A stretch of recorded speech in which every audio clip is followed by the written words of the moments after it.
안녕하세요. 반갑습니다. 서점에 가는 여자입니다. 네, 이번에 소개해드릴 책은 최미정 작가님의 서툰 연애 때문에 힘들었던 이들을 위한 연애와 사랑에 대한 솔직한 감정 탐구서, 연애할 기운은 없는데 사랑하고 싶어요 라는 책입니다. 가끔 이런 남녀 심리에 대한 책을 읽으면 정말 흥미로운데요. 아니, 이 책은 남녀 심리보다는 인간 관계에 대해서 다양한 성격을 이해하는데 폭을 더 넓혀준다라는 표현이 더 맞을 것 같습니다. 남녀 심리가 따로 있는 게 아니라 그저 사람의 성향이 다를 뿐인 거죠. 나의 성향, 그리고 타인의 성향을 알면 상대적으로 인간 관계를 맺는데 더 수월하다는 건 맞는 말인 듯 합니다. 프롤로그에서는 기억해두면 좋을 만한 글이 적혀 있었는데요. 연애를 못하면 부족한 사람 취급을 하나 연애를 위해 공부를 하는 것은 우습게 보는 풍토가 있습니다. 대학 가면 다 생겨. 보통 취직하고 1, 2년 정도 되면 사람 만나 결혼하지 라면서 연애가 나이 들면 늙는 노화처럼 저절로 일어나는 일 취급을 하지요. 가족 관계, 연인 관계, 결혼 생활 등은 노화처럼 자연스럽게 되는 것이 아닙니다. 좀 더 행복하기 위해서 잘 안 맞는 사람을 만나 부담하게 되는 손실을 줄이기 위해서도 연애에 대해 더 많이 공부할 필요가 있습니다. 사람을 볼 때 무엇을 봐야 될지, 내가 원하는 인재상은 어떤지요.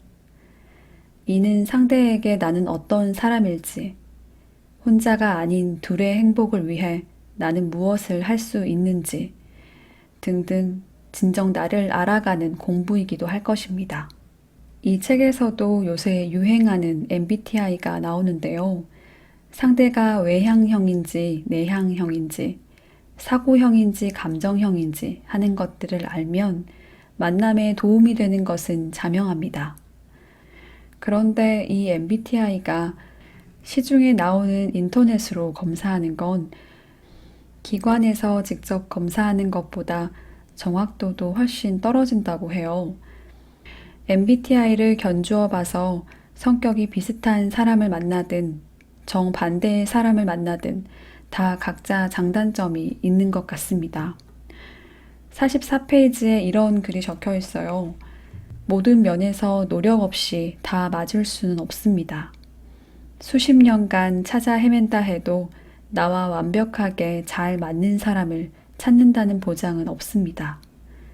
하지만 내가 이해하려고 들고 내가 누구와도 맞춰가며 살 수 있다고 생각하면 인연 찾기가 쉬워집니다.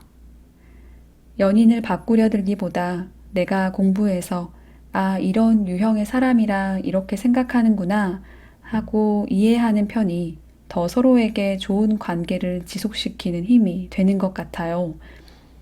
연애를 하려면 건강한 자존감이 필요합니다.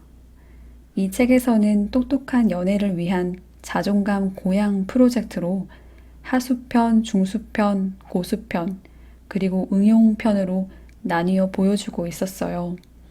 거기서 고수편에 아주 바람직한 자존감 키우는 법이 담겨 있었습니다. 자존감을 높이려면 뭔가가 쌓여야 합니다. 나는 내가 평가합니다.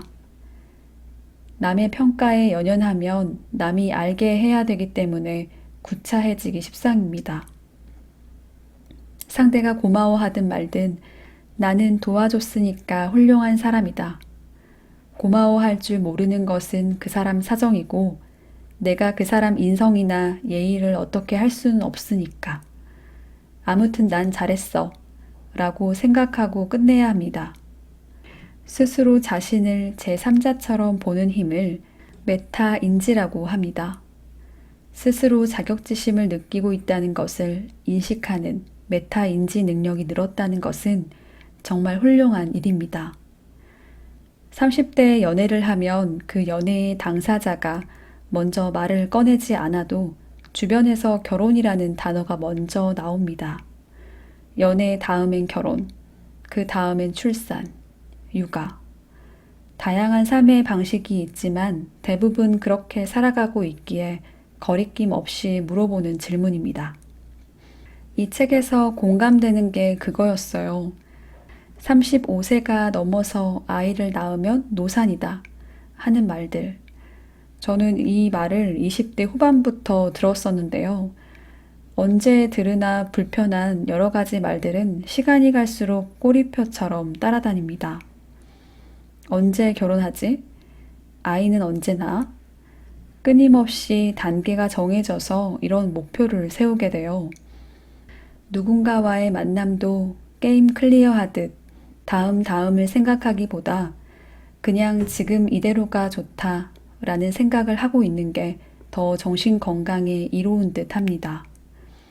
결혼을 잘하고 싶다고 마음처럼 되는 것도 아니니까요. 20대의 연애보다 조금 달라진 게 있다면 조금 관계에 있어서 무뎌지는 것입니다. 이 책에서도 나와 있듯이 나이를 먹어가면서 생기는 가장 큰 축복은 무뎌지는 것이라고 해요. 별일이었던 것이 별일 아니게 됩니다. 우주적 관점으로 보면 화낼 일이 없다는 말도 합니다. 우리는 거대한 은하계의 점 같은 존재인데 뭘 그리 아등바등하나. 그리 멀리 가지 않더라도 우리 인생은 꽤 길고 우리에게는 감사한 망각 기능이 장착되어 있습니다. 이 책의 마지막 부분에는 내 몸부터 돌보는 마음 돌봄이 있습니다. 그 책에서는 탓하고 싶은 대상이 곁에 있는 애인이 될 때면 스스로 점검을 해보라고 조언합니다. 오래 앉아 있어서 어깨가 결리고 아픈가? 생리 전 증후군은 아닌가? 요즘 잠을 잘 못 잤나? 하는 식으로 몸을 살펴보라고 말합니다. 그 이유는 사람은 몸의 영향을 많이 받아서래요. 건강하지 않은 몸에 건강하지 않은 정신이 들곤 하니까요. 내 몸과 마음을 돌보고 나를 사랑할 줄 아는 사람이 타인에게도 사랑을 잘 줄 줄 안다고 하죠. 진정 행복한 연애를 위해 나를 지키며 사랑하는 법, 연애 자존감에 대해서 굉장히 흥미있게 풀어낸 책입니다. 현명하게 좋은 관계를 지켜내는 방법이 궁금하신 분들이라면 한 번쯤 읽어보면 좋을 책이에요. 네, 오늘은 여기까지 하겠습니다. 들어주셔서 감사하고요. 행복한 하루 되세요.